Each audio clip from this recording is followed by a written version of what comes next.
សហរដ្ឋអាមេរិកបដិញ្ញាបន្តពូនជ្រុំកិច្ចសហប្រតិបត្តិការការពារជាតិជាមួយកម្ពុជាឲ្យកាន់តែរឹងមាំថែមទៀតនាព្រឹកថ្ងៃទី14ខែសីហាឆ្នាំ2026សម្ដេចមហាបវរធិបតីហ៊ុនម៉ាណែតនាយករដ្ឋមន្ត្រីនៃព្រះរាជាណាចក្រកម្ពុជាបានអនុញ្ញាតឲ្យឯកឧត្តម Elbricht A. Kobe អនុរដ្ឋមន្ត្រីទទួលបន្ទុកគោលនយោបាយនៃក្រសួងសង្គ្រាមសហរដ្ឋអាមេរិកចូលជួបសម្ដែងការគួរសមនិងពិភាក្សាការងារនៅវិមានសន្តិភាពក្នុងជំនួបនេះឯកឧត្តមអនុរដ្ឋមន្ត្រីបានវាយតម្លៃខ្ពស់ចំពោះភាពរីកចម្រើននៃទំនាក់ទំនងទ្វេភាគីសហរដ្ឋអាមេរិកកម្ពុជាជាពិសេសក្នុងវិស័យការពារជាតិ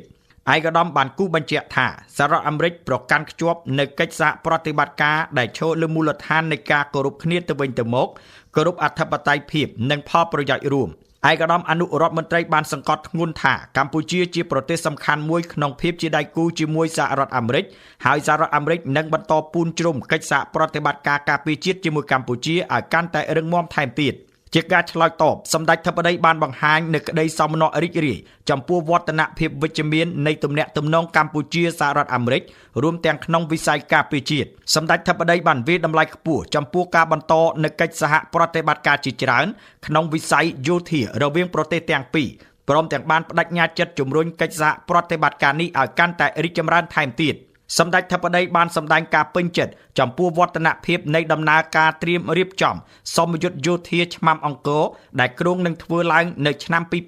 2027ក៏ដូចជាការបន្តកិច្ចសហប្រតិបត្តិការលើការពង្រឹងសមត្ថភាពកងទ័ពកម្ពុជាសម្ដេចធិបតីបានសង្កត់ធ្ងន់ថាសមយុទ្ធនិងការបណ្ដុះបណ្ដាលមិនត្រឹមតែពង្រឹងសមត្ថភាពប៉ុណ្ណោះទេថែមទាំងជាស្ពានកសាងមិត្តភាពជិតស្និទ្ធរវាងកងទ័ពនៃប្រទេសទាំងពីរ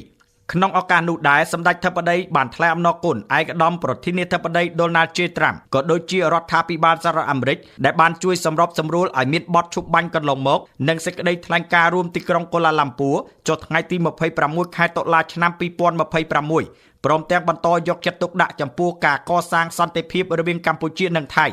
មុននឹងបញ្ចប់សម្ដេចធិបតីបានជម្រាបជូនឯកឧត្តមអនុរដ្ឋមន្ត្រីនៃក្រសួងសង្គ្រាមសហរដ្ឋអាមេរិកអំពីការវិវត្តថ្មីៗនៃស្ថានភាពព្រំដែនកម្ពុជាថៃដែលបានគូសរំលេចអំពីការបដិញ្ញាចិត្តនិងជំហររបស់កម្ពុជាក្នុងការប្រកាន់យកការដោះស្រាយបញ្ហាព្រំដែនដោយសន្តិវិធីដែលផ្អែកលើច្បាប់អន្តរជាតិនិងអនុលោមតាមអនុសញ្ញាសន្ធិសញ្ញានិងកិច្ចព្រមព្រៀងនានាដែលមានស្រាប់រវាងប្រទេសទាំងពីរ